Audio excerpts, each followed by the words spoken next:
Yes guys, good morning. Happy New Year po sa lahat. Ayan, si Ate Daisy Vlog. Dito lang po sa Libangon Base.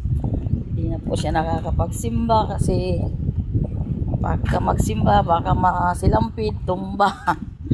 Kasi po ang tuhod ni Ate Daisy Vlog ay yung kaliwang paa ay hindi na po magkarugtong yung ugat niya. Na ano po, na parang nalagot po ang kanyang ugat sa tuhod.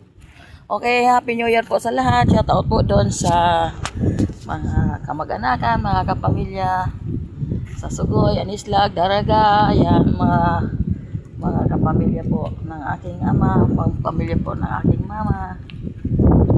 Happy New Year po sa inyong lahat. Maraming salamat at tayo po ay nakarating pa sa 2026 years.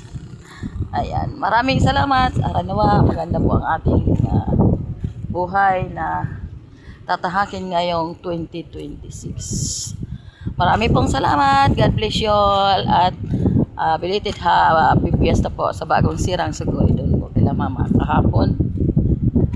December 31, Holy Family. Okay. Maraming pong salamat. Happy New Year.